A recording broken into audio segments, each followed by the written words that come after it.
Hi friends, ഇന്നത്തെ വീഡിയോയിൽ നമ്മൾ ഷെയർ ചെയ്യുന്നത് നമ്മൾ ഫിഷിങ്ങിന് പോകുമ്പോൾ ശ്രദ്ധിക്കേണ്ടതും എന്തൊക്കെയാണ് നമ്മൾ ചെയ്യണേ എന്നുള്ളതിനെ കുറിച്ചിട്ടുള്ള ഒരു ഡീറ്റെയിലാണ്. നിങ്ങളിൽ ഭൂരിഭാഗം ആൾക്കാർക്കും ഇതിനെക്കുറിച്ച് നല്ല ഐഡിയ ഉണ്ടെന്നുള്ളത് അറിയാമെങ്കിലും നമ്മുടെ ഒരു ചെറിയ ഒരു ഡീറ്റെയിൽസ് നമ്മളൊന്ന് ഷെയർ ചെയ്യണമെന്ന് മാത്രം. മാർക്കറ്റിൽ നമുക്ക് പലതരത്തിലുള്ള ഫിഷിംഗ് റോഡ്സ് അവൈലബിൾ ആണ്. 8, 9, 10 ഫീറ്റ്സിൻ്റെ ഒക്കെ റോഡുകൾ അവൈലബിൾ ആണ്. ഇതിലേത് റോഡ് യൂസ് ചെയ്താലും കുഴപ്പമുള്ളതല്ല. നമുക്ക് എങ്ങനെ കാസ്റ്റ് ചെയ്യാൻ പറ്റുന്നു എന്നുള്ളതിന് ഡിപ്പെൻഡ് ചെയ്തിരിക്കും. ഞാൻ സജസ്റ്റ് ചെയ്യുക ഒരു 10 ഫീറ്റിൻ്റെ റോഡ് ഉണ്ടെങ്കിൽ അത് നല്ലതായിരിക്കുമെന്നാണ്. അപ്പം നമുക്ക് എവിടേക്കാണോ കാസ്റ്റ് ചെയ്യേണ്ടത് അത്രയും ദൂരത്തേക്ക് കാസ്റ്റ് ചെയ്യാൻ കുറച്ചും കൂടി എളുപ്പമായിരിക്കും. ഞാൻ യൂസ് ചെയ്യുന്ന ഹുക്സ് 12 or 13 ഇതാണ് സാധാരണ സെലക്ട് ചെയ്യുന്ന നമ്പേഴ്സ്. ഇതിന് വേറെ അളവ് പറയുമോയെന്ന് എനിക്കറിയില്ല. ആർക്കെങ്കിലും അറിയണമെന്നുണ്ടെങ്കിൽ ഒന്ന് കമൻറ്റ് ചെയ്താൽ നല്ലതായിരിക്കും. പക്ഷെ നോർമലി യൂസ് ചെയ്യുന്ന ഹുക്സുകൾ ഈ നമ്പറുകളാണ്. അതുപോലെ യൂസ് ചെയ്യുന്നത് ബ്രെയ്ഡ് ലൈൻസ് ആണ്. പൊതുവെ 50 LBയുടെ ബ്രെയ്ഡ് ലൈനാണ് ഞാൻ യൂസ് ചെയ്യുന്നത്. അതിന് കാരണം എന്താണെന്ന് വെച്ച് കഴിഞ്ഞാൽ ചെറിയ മീനാണെങ്കിലും അതിന് കുഴപ്പമുള്ളതല്ല. വലിയ മീൻ കിട്ടിയിട്ട് എന്നതുകൊണ്ടല്ല, പക്ഷേ എങ്കിലും ആ 50 LBയുടെയാണ് ഞാൻ യൂസ് ചെയ്യുന്നത്. ഫിഷിംഗ് റീൽ നമുക്ക് പലതരത്തിലുള്ളത് മാർക്കറ്റിൽ അവൈലബിൾ ആണ്. ഞാൻ സജസ്റ്റ് ചെയ്യുക മിനിമം 4000 നമ്പർ വരുന്ന ഒരു സീരീസിലുള്ള ഒരു ഫിഷിംഗ് റീൽ സെലക്ട് ചെയ്യാനാണ്. അത് ഇന്ന ബ്രാൻഡിൻ്റെ എന്ന് വേണമെന്നൊന്നും പറയുമൊന്നുമില്ല. ഏത് ബ്രാൻഡായാലും കുഴപ്പമുള്ളതല്ല. കുറച്ച് ക്വാളിറ്റി ഉള്ളതാണെങ്കിൽ നാളത്തേക്ക് നമുക്ക് യൂസ് ചെയ്യാൻ പറ്റും. കാരണം സീ വാട്ടറിലൊക്കെ സോൾട്ട് ഉണ്ടാകുമ്പോൾ കേട് വരാത്ത രീതിയിലുള്ള റീൽസ് ആണെങ്കിൽ കുറച്ചുകൂടി ബെറ്റർ ആണെന്ന് മാത്രം. ഇനി ഇതിനൊക്കെ പുറമെ നമ്മൾ ഫിഷിങ്ങിന് പോകുമ്പോൾ എല്ലാ സമയവും മീൻ കിട്ടണമെന്ന് ഒരു നിർബന്ധവുമില്ല.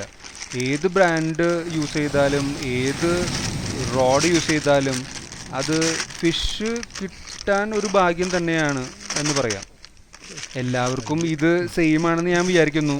കാരണം ഞാനൊരു 100 പ്രാവശ്യം ഫിഷിങ്ങിന് പോയിട്ടുണ്ടെങ്കിൽ അതിലൊരു 80 ടൈംസും ഫിഷ് ഇല്ലാണ്ടായിരിക്കും തിരിച്ചു വരാറുള്ളത്. അതിൽ നമുക്ക് കൂടുതലായിട്ട് ചെയ്യാൻ പറ്റുന്ന ഒരു കാര്യം എന്ന് വെച്ച് കഴിഞ്ഞാൽ ബാക്കിയുള്ള ഫിഷിങ് ചെയ്യുന്ന ആൾക്കാരുടെ അടുത്ത് ഡിസ്കസ് ചെയ്തിട്ട് കൂടുതൽ മീൻ കിട്ടാൻ ചാൻസ് കൂടുതലുള്ള സ്ഥലത്തേക്ക് പോകുക. അത്രമാത്രമേ നമുക്ക് അതിൽ ചെയ്യാൻ പറ്റുന്നൊരു കാര്യമുള്ളൂ. അപ്പോൾ ഏതെങ്കിലും മീൻ നമുക്ക് അവിടെ നിന്ന് കിട്ടും.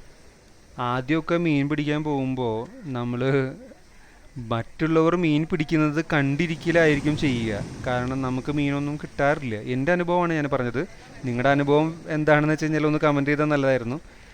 ഞാൻ പലരെയും കണ്ടിട്ടുണ്ട് മീൻ കിട്ടാതിരിക്കുന്നത്. എനിക്കും കിട്ടാതിരുന്നിട്ടുണ്ട്. അതിനുശേഷം കുറച്ചും കൂടിയും കാലം കഴിയുമ്പോൾ നമുക്ക് എങ്ങനെയോ കുറച്ചൊക്കെ എക്സ്പീരിയൻസ് കിട്ടും എങ്ങനെയാണ് മീൻ പിടിക്കേണ്ടതെന്നുള്ളത്. പിന്നെ കുറേശ്ശെ മീൻ പിടിക്കാൻ തുടങ്ങും. അപ്പോൾ ബാക്കിയുള്ളവർ നമ്മളെ ചിലപ്പോൾ നോക്കിയിരിക്കുന്നത് കാണാം.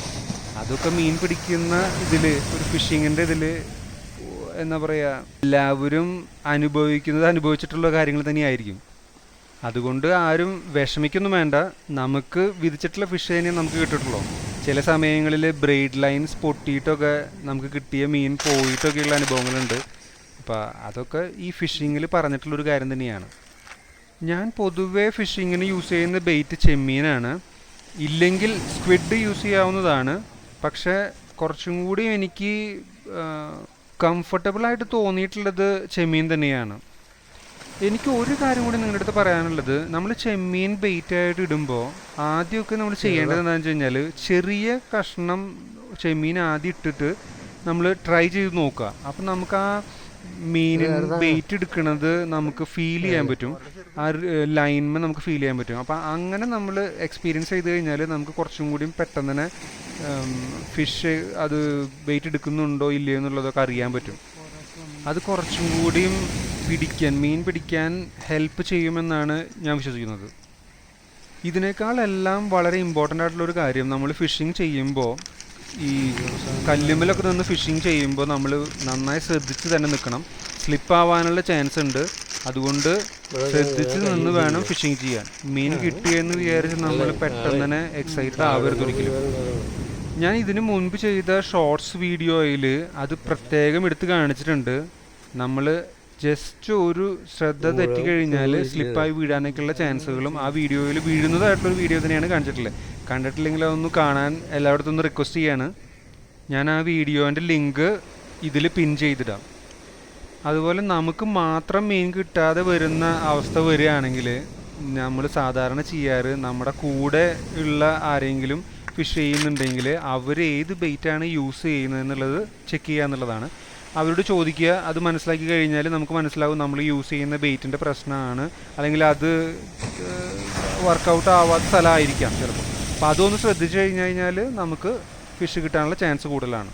അതുപോലെ ഈ വീഡിയോ കാണുന്നവരിൽ ആരെങ്കിലും ഫിഷിങ്ങിന് പോകുന്നവരുണ്ടെങ്കിൽ എനിക്കും ഫിഷിങ്ങിന് വരണമെന്ന് ആഗ്രഹമുണ്ട്. നിങ്ങൾ ഡീറ്റെയിൽസ് ഒന്ന് ഷെയർ ചെയ്താൽ നമുക്ക് പ്ലാൻ ചെയ്തിട്ട് ഒന്നിച്ച് ഫിഷിങ്ങിന് പോകാൻ ട്രൈ ചെയ്യാം.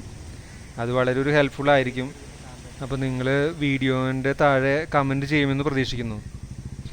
അങ്ങനെ നമ്മൾ ഈ വീഡിയോ ഇവിടെ വൈൻഡപ്പ് ചെയ്യാണ്. ചെറിയൊരു ഷോർട്ട് വീഡിയോ ആണ് എങ്കിലും വീഡിയോ കണ്ട് സപ്പോർട്ട് ചെയ്യുന്ന എല്ലാവർക്കും നന്ദി. ഷെയർ ചെയ്യാനും സബ്സ്ക്രൈബ് ചെയ്യാനും ലൈക്ക് ചെയ്യാനൊന്നും മറക്കരുത്. നിങ്ങളുടെ സപ്പോർട്ട് എപ്പോഴും ആവശ്യമാണ്. Thank you.